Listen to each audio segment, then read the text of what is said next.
for the GSPM. Um, Everybody met Sydney, and we welcome our speaker today, Linda Lemos. Linda, I wanted to start by saying something interesting, well, a lot of interesting things about you, but I don't know of anyone else who's done both the MPS program at CPS in legal paralegal studies and the GSPM. Let's hear about that a little bit. Oh, absolutely, definitely. I was always interested in politics, but didn't really know how to go about getting into politics. I have been a consultant for the past decade or so, and I figured I looked at who our representatives and who our senators were, and there's a great majority of them that are attorneys.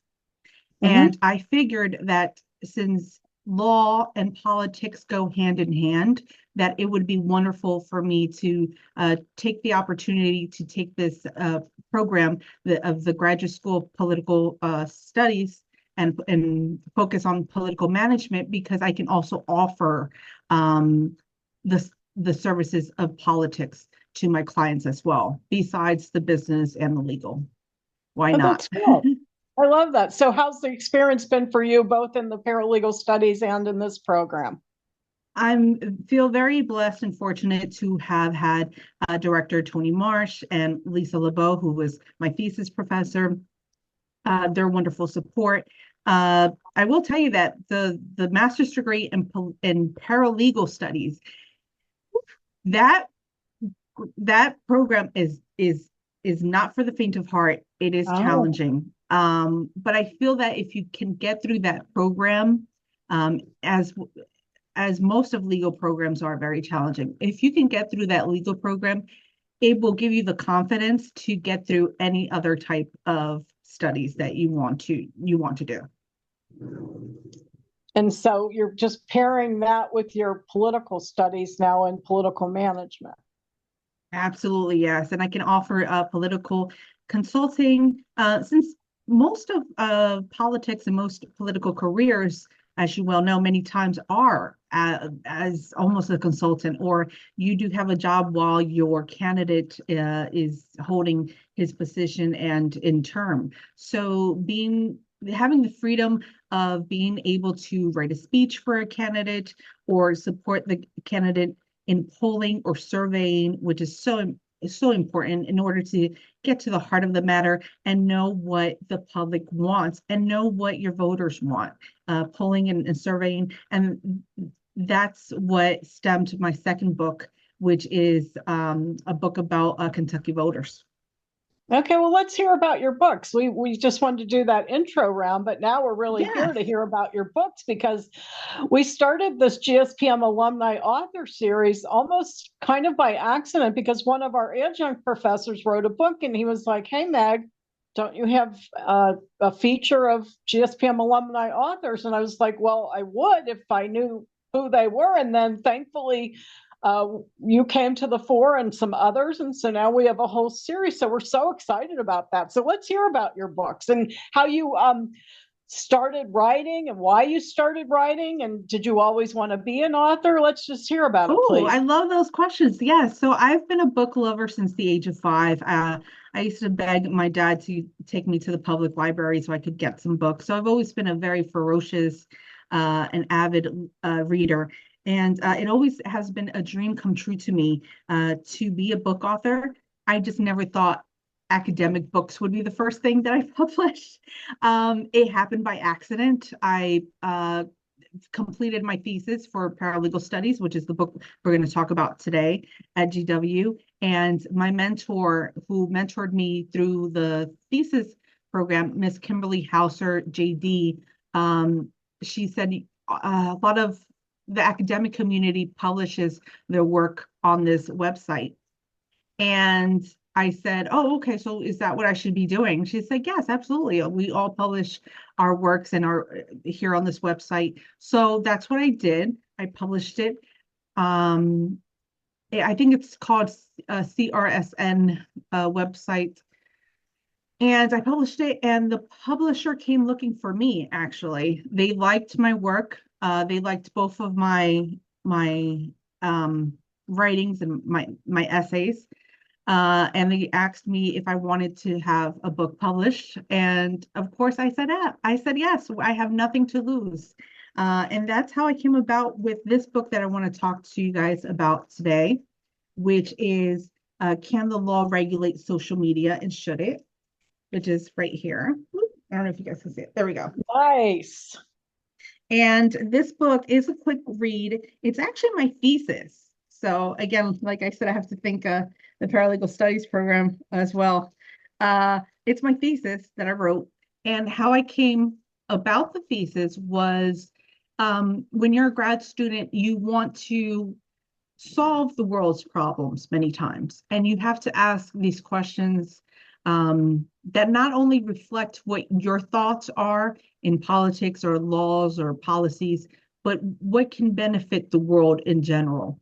And I'm one of those people that I'm well aware that it is a gift and a responsibility to obtain the level of education that we all have and that I have, and that to use our education in order to help others and to benefit others that don't have the ability to obtain the knowledge or the education that we have.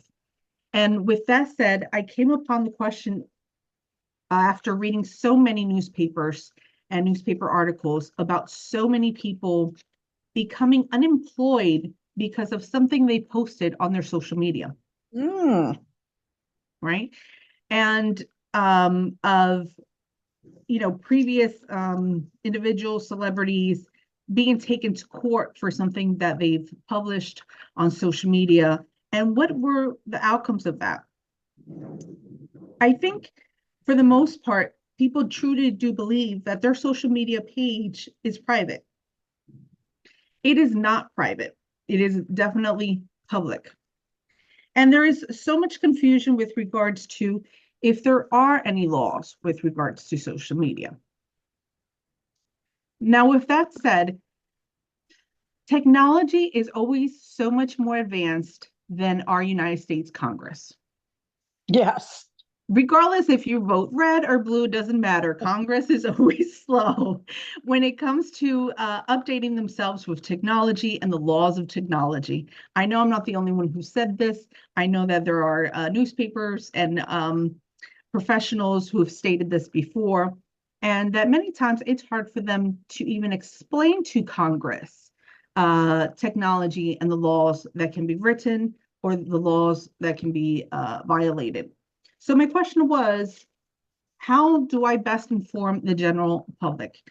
And one way to positively influence the general public and also for their own well-being is to find out, can the law regulate social media and should it? We've been operating in the citizens of the United States of America and the citizens worldwide have been operating for the most part in a gray area where there's laws, but many of the social media users don't even know about them. I also offer in this book comparative law. So I also offer choices and also acknowledge the laws that are in different countries who have more stricter rules and laws on social media, which is England, India, Kenya, and Brazil, just to name a few. And that's part of one of my chapters. With regards to the United States, the laws vary from state to state. There's a definite law with regards to defamation. So a couple of the issues with social media are the following. There are many issues with social media, but one of them is the following: your privacy. I think there is a lost understanding of what the privacy is for each individual. Many individuals do believe that their page is private, and that is not so. Your page is also open to third parties. Who the third parties are, I don't know. You wouldn't know. It could be government. It could be a hacker, it could be anyone else. The other issues is defamation. And this is a big one since most of us, I'm going to confess, how many of us here in this audience right now have had some kind of argument on social media, whether for whatever reason it was. And which is sad because the second level of that sometimes is name calling. And there's these huge arguments, which I no longer try to enter into these arguments. However, there's a very thin line with regards to that.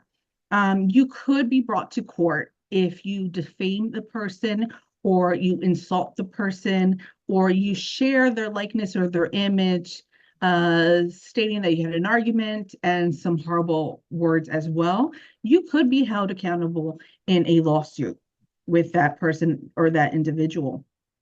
There has to be a new rule with regards to social media. And then there's the issue of employment, your intellectual property, and comparable rights. The issue with employment, and there was a case that I stated here in the book. And that case is, could the employee took its employer to court because the employee was fired. The employee was fired for something that they stated on social media. They stated that they did not like the company, that they did not like the hours of work. And the company decided to settle the situation, to settle that case. The problem is there's different results in different states. So with regards to privacy and defamation, first of all, we have to understand the defamation, what the statement is. And that definition is that it's a false statement that is made to a third party about another person. It has to be false and likely to harm the person's reputation. And I honestly cannot stress enough how the laws in different states can result different results. So I can't tell you, oh, if you do this, your result is to pay this fine or that fine. Each state regulates. There's different results in California and Oregon to get a feeling for why this matters. There is a case called O'Grady versus Superior Court. The California Court of Appeals held that online reporters could keep their sources confidential under the journalistic protection required by the First Amendment. So Apple had sued several unnamed reporters who posted information about some new Apple products before them being available to the public. In Oregon, a federal judge determined that an online reporter was not a journalist and that failure to recognize her blog as a news report would have required the plaintiff to meet a higher standard of proof, which resulted in a $2.5 million defamation judgment against her. So as we know, we know so many of these blogs that come on social media that tell you about a celebrity's life or not. They have to disclose their source of information. Privacy is an expectation that many Americans have, especially since it implies the Third Amendment of the U.S. Constitution, and it implies to the privacy in their own home.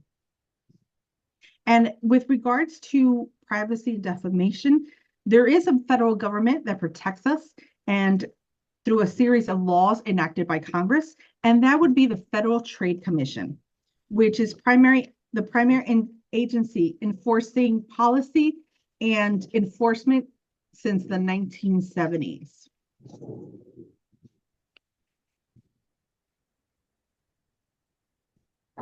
Okay. Your intellectual property. So you own everything that you put on your page. So technically, let's say if you posted, which you shouldn't do, but a lot of students do this, they will post a picture of their law degree on social media. No one else can grab that picture and pass it as their own degree, right? Because that is your own intellectual properties. So you own your name, you own your likeness, and you do own the pictures and the comments that you post.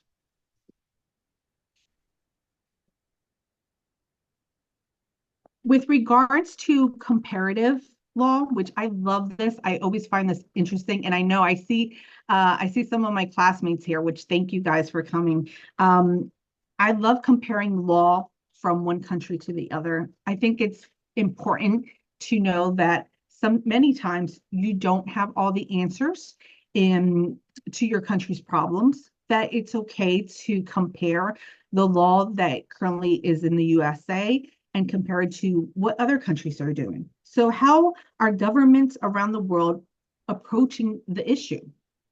Well, countries regulate social media differently.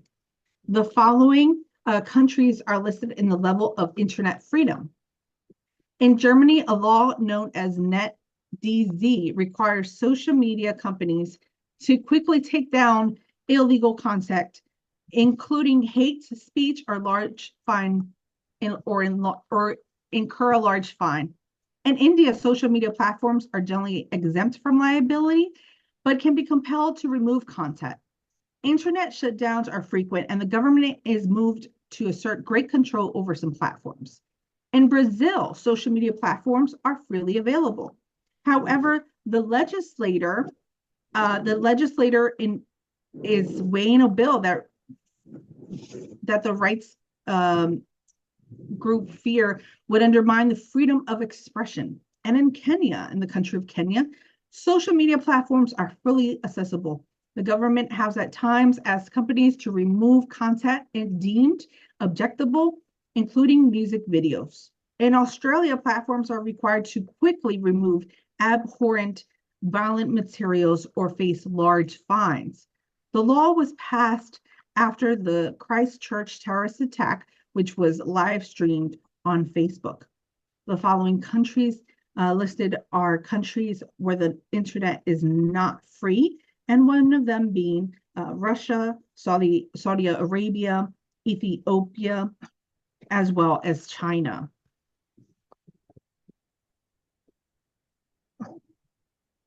Some of the takeaways from this book, from Can the Law Regulate Social Media, is definitely how I highlight your employment and your employment laws, which you can and cannot post.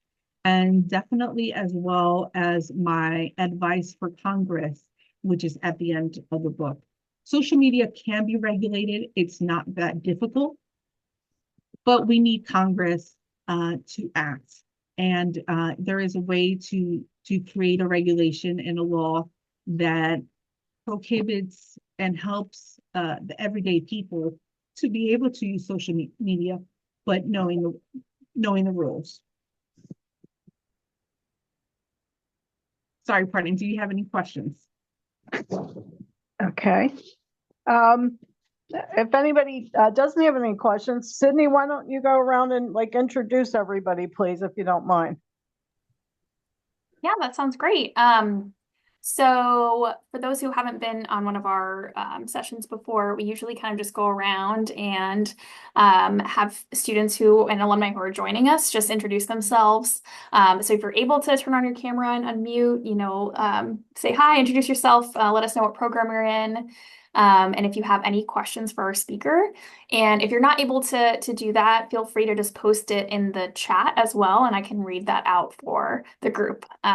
So let's start with, if you're able, Braden, to join us and introduce yourself. Hi. My name is Braden. I've actually been on multiple Zooms with Miss Linda before. I know I recognize you from last night's Zoom call with the professor there. I don't really have any questions or anything, or any statements or anything. I think it's pretty interesting. Awesome. Well, thank you. Braden, what program are you in? Are you in the political management program? Political management, yes. Oh, perfect. Okay, awesome. Well, thank you. Okay, it looks like our other participant is not in the room at this point. I don't know if they had an issue, but I'll pass it back to Mag. It looks like we just have one right now. Okay. Linda, how did you go about, you talked about being in the paralegal program and that's why you wrote a book, but let's hear about the actual process. A lot of people find it painful to actually do the writing. And also, what about the publishing? How did you get all that together? Oh, I love it. That's a great question. Well, this book was my thesis for paralegal studies. So when you take your thesis class, you don't have a choice. You have to write. You have to write, and every as week passes by, by week 3, you have to, I love the way Professor LeBeau did the class, and she was like, your first week you write 5 pages, the second week you write another 10 pages until you finally have over 33 pages of a thesis. So the book kind of wrote itself. I also think that school is such an investment, and so many of us work so hard on so many of our projects, on our writings, on papers. And I also feel that why not take that investment and turn it into a book and get paid for your work and the countless of hours that you did, whether you stayed up at night or you got up early in the morning before the family did, and you had coffee and you sat down to write your thesis. And it's an incredible feeling to be able to transfer your investment, right? And from a graded paper to a published book. The publishing process was, honestly, it felt like it fell out of the sky. I always wanted to be published, and I have lots of other works that are currently in the work right now.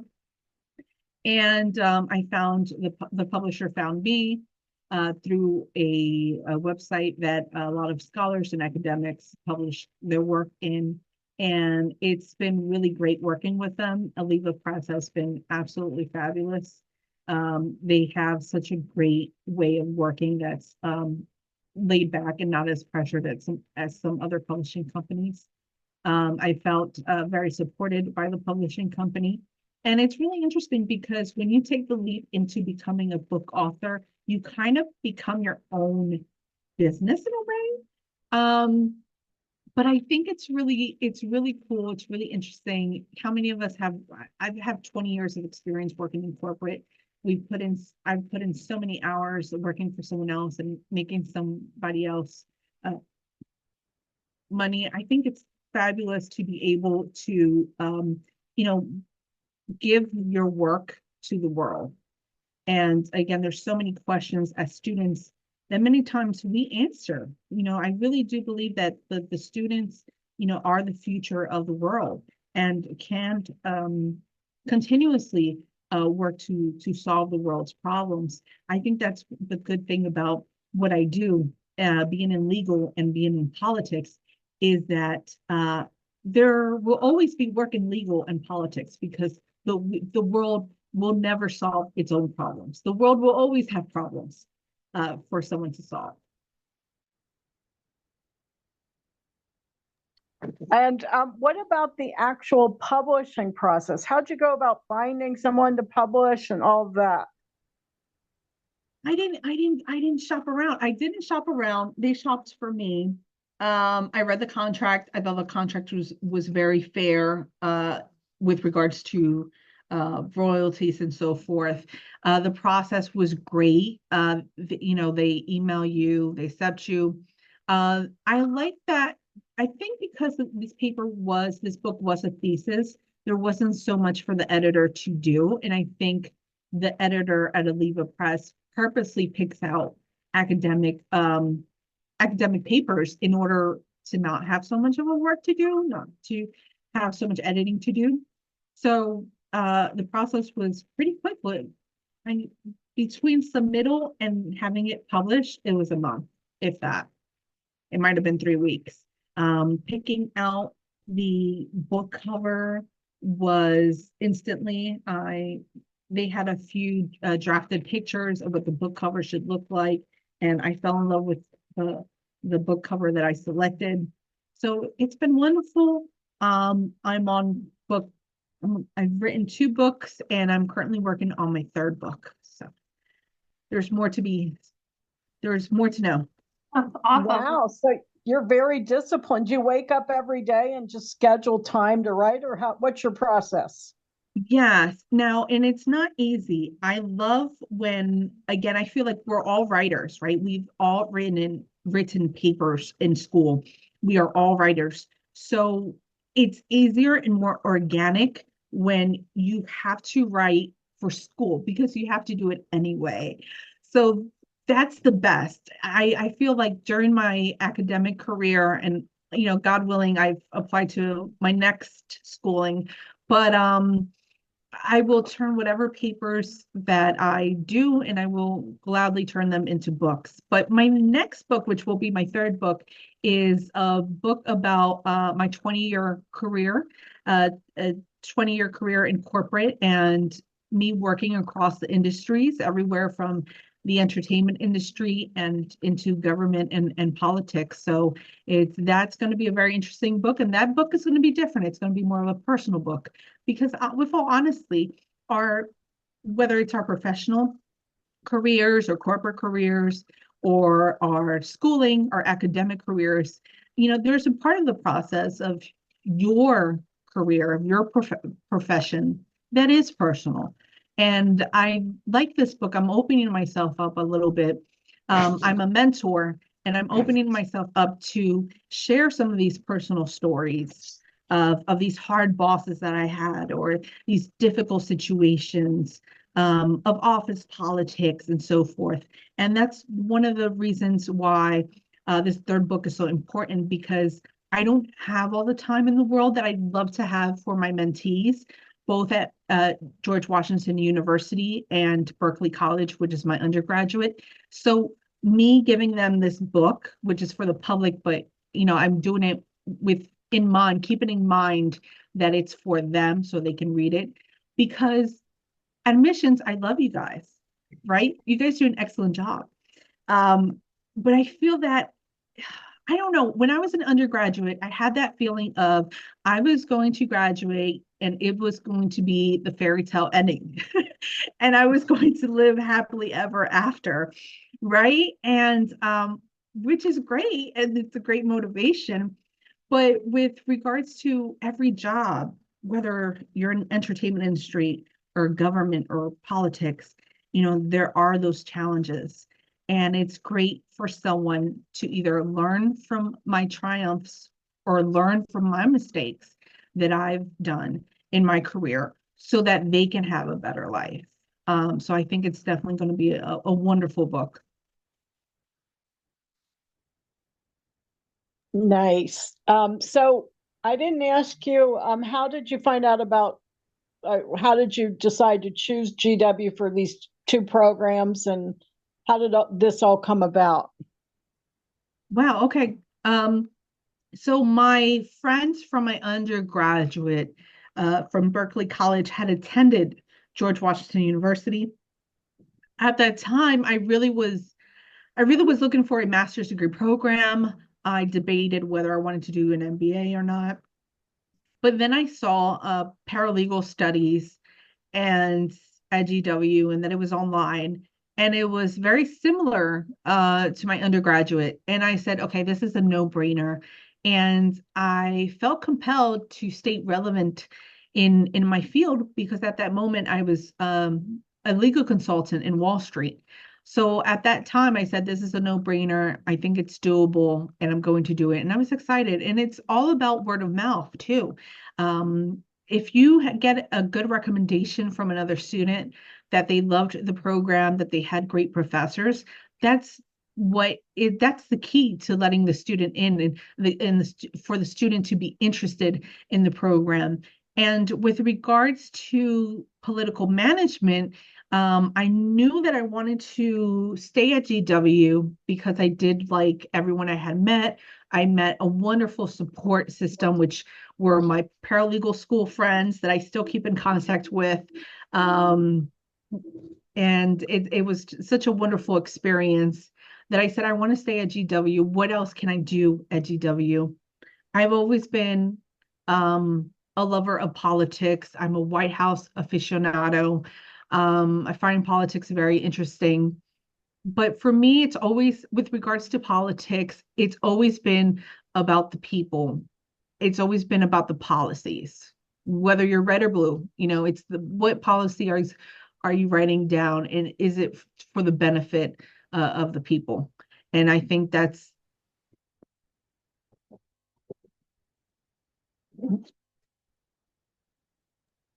who have so many years of experience in the political field, and getting to know them and learning from their experience. That's wonderful. And so you're writing another book, and what advice would you have for people that want to kind of follow in your footsteps to get started on a book? Because a lot of times there's procrastination, there's angst, there's just like everything standing in the way. Absolutely. I would tell you, the more you practice something, the easier it will get. I was a nervous wreck when I had to do my first book presentation. It's getting easier, I'll let you know that. So my word of advice is just go for it. Just really you can look for academic publishers, find a mentor if you can, who's already a published author, because they can kind of hold your hand a little bit in with regards to it. There is some anxiety with it, but again, if you don't risk anything, you won't gain anything as well, right? And you are your biggest investment. And I think that GW is the school for scholars. Most of our professors are book authors themselves. A lot of other fellow students are book authors themselves. It's a wonderful experience. And again, it's being able to take what you've done, your research, and being able to offer it to the world, and even offer it to members of Congress as well. So I think it's a wonderful opportunity. Good. And thank you. Let's talk about the marketing a little bit. I've seen some of your posts on LinkedIn, which I think is such a great way to market your book. What else are you doing? How do you market what you write? Woo. Okay, well, first, it's not easy. I think that marketing, with regards to academic, you have to know where you're going to go, where you're going to market, right? I think certain things are easier because they're simpler. Academics can be a little bit more difficult, but I think LinkedIn is a wonderful way. Doing interviews, doing podcast interviews, asking for your undergraduate or your school's assistance with showcasing your book is always a plus. And a lot of book authors will also do Google advertisement, Google leads. You can run Facebook ads. I've employed a couple people, so I have two event assistants that help me. They help share the information, help share pictures, and help share event information on their LinkedIn and on social media. So that's always good, because that way you can reach a different demographic, and you can reach a larger demographic of people than if you just do it on your own. And of course, a lot of book authors can hire a marketing team if they wanted to, or they can also hire a publicist, which will, put you on TV and have you do interviews where they can situate you in. Okay, and what about LinkedIn? Are you getting some reactions from your posts there? Yes, definitely. I've grown in my post. I have some little difficulties with LinkedIn because every time I grow to 2,000 followers, they somehow reset it. So I don't know. But the best thing is, as long as you have some publishing and some marketing going around, you really can't lose. There's also ways to feature yourself as a speaker. Try to find any type of events that are about legal or law or social media so that you can participate in, and then just keep growing your followers and keep growing your crowd. I also advertise on Instagram and X and Threads. So I'm there. I'm around. I'm on social media.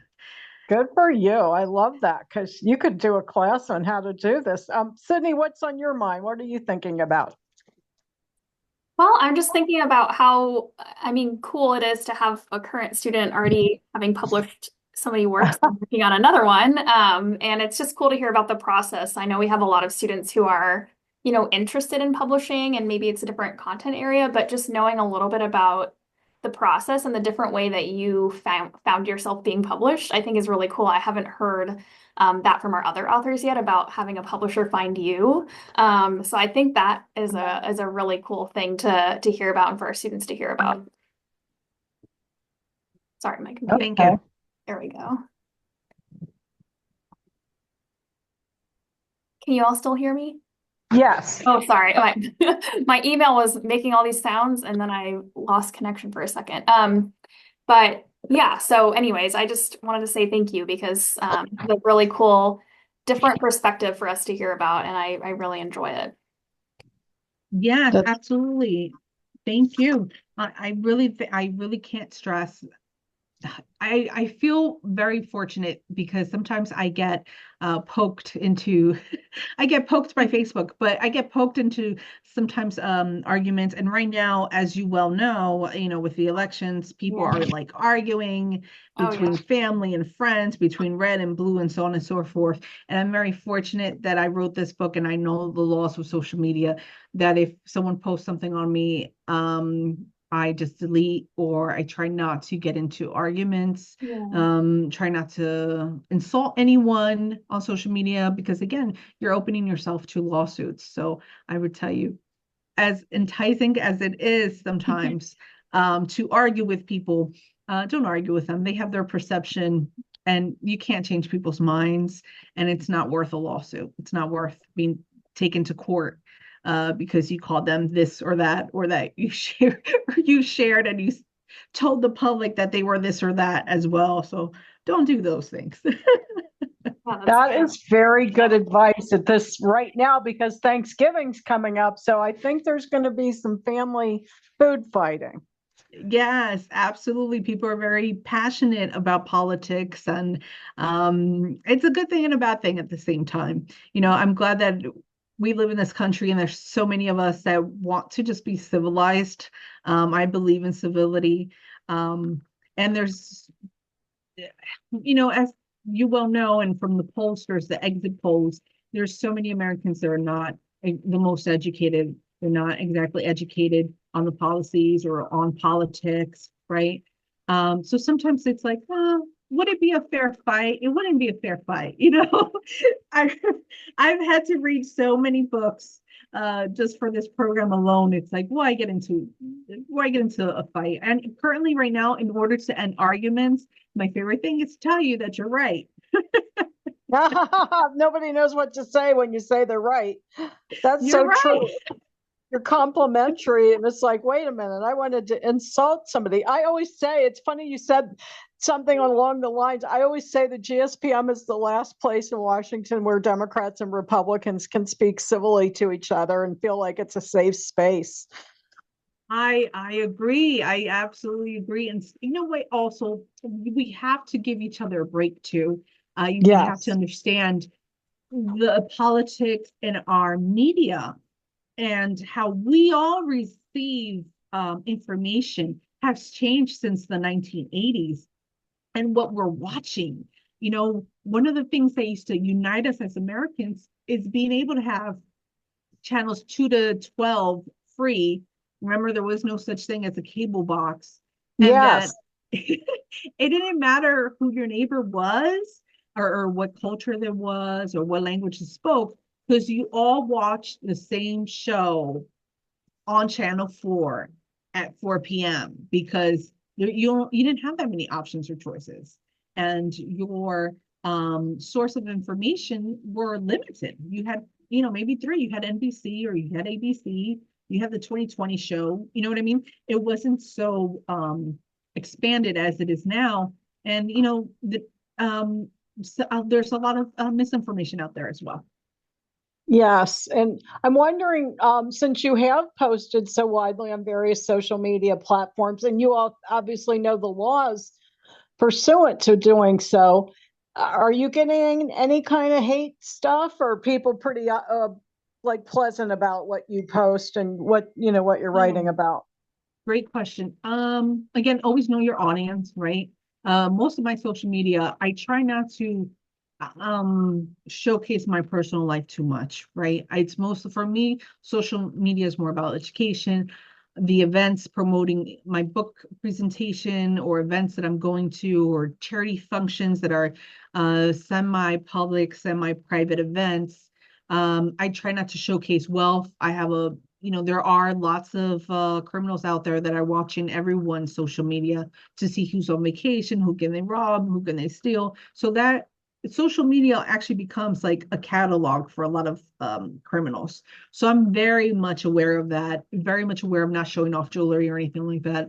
But do people poke me? Yes, absolutely. But because I know not to not to combat them, if it becomes severe where I feel like they are defaming me because of these books, I am becoming a public person.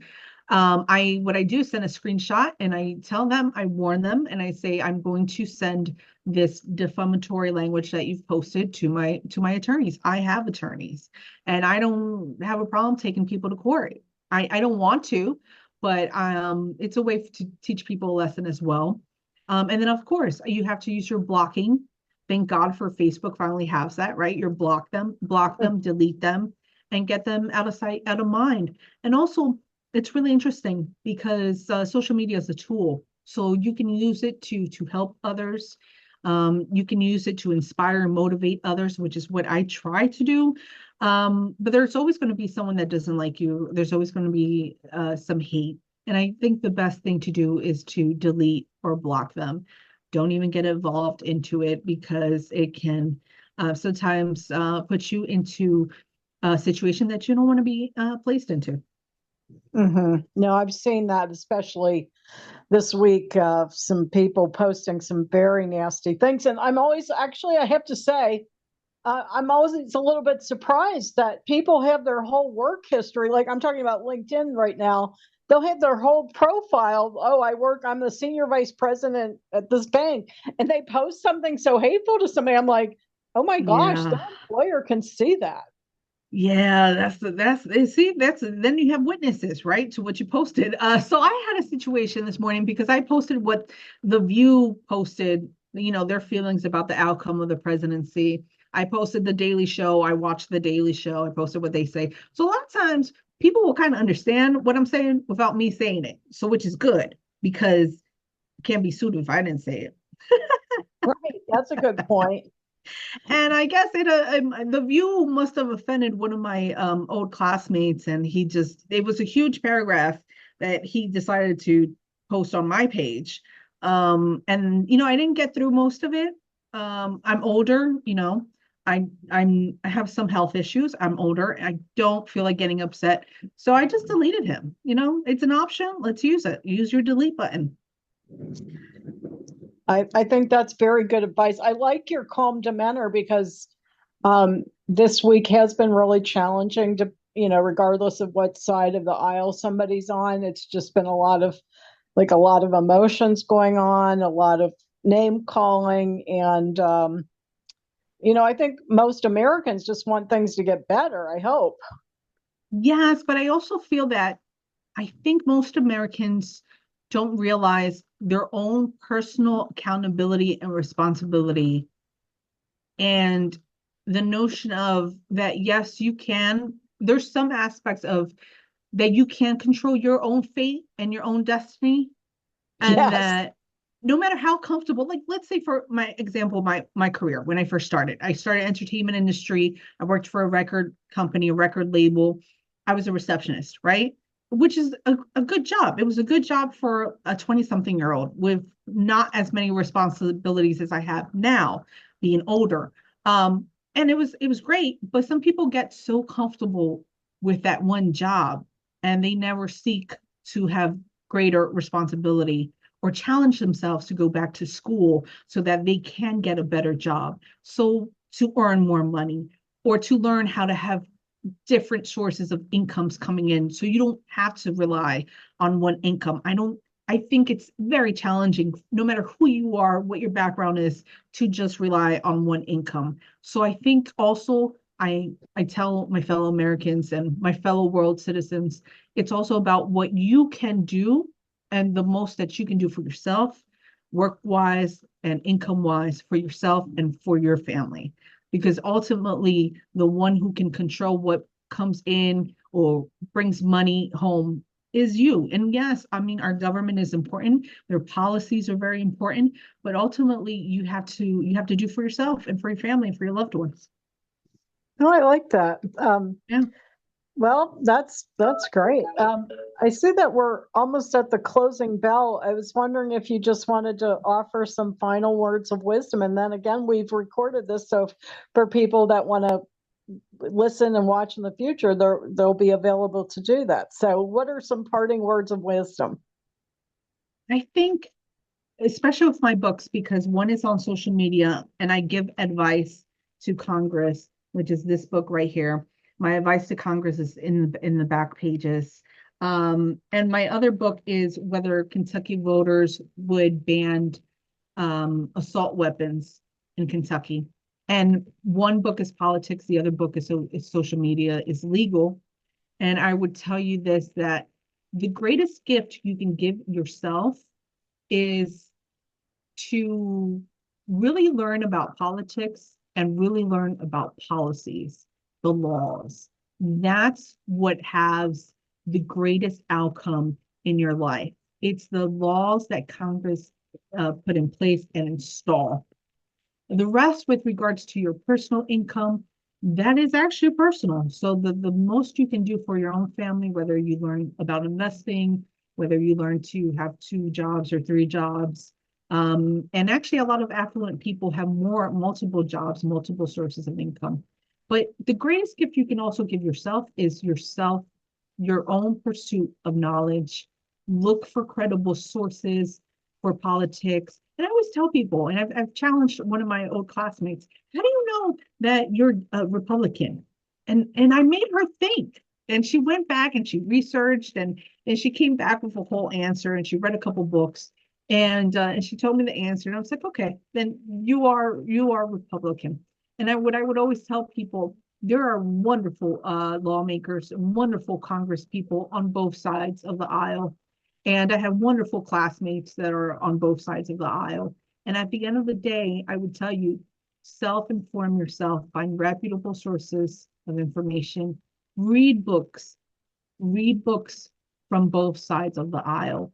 And also never stop reading a book, or do not pick a book just because the person looks different from you, right? You can learn from all types of people from all walks of life. There's always a jewel, a gem of knowledge in each of us, and never stop learning.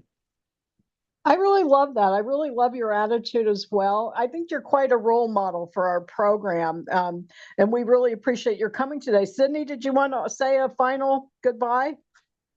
Sure. Thank you so much, Linda. This was truly wonderful, and I feel like we do have so much to learn from you, and I'm so excited to see your success and your 3rd book be published. So congratulations on everything. Yes, thank you so much. Definitely. You guys will probably see me more on the book tour and the marketing for the 3rd book. It's going to be full speed ahead. But thank you so much. I can't wait to be in Washington, D.C. in person. So thank you so much. Well, thank you again. And we're glad that we recorded it because we really love the session today. Thank you again. Good. Thank you. I hope everybody has a good weekend. Thank you. Absolutely. Bye. Thank you. Have a great day. Bye. Bye. Bye-bye. Bye.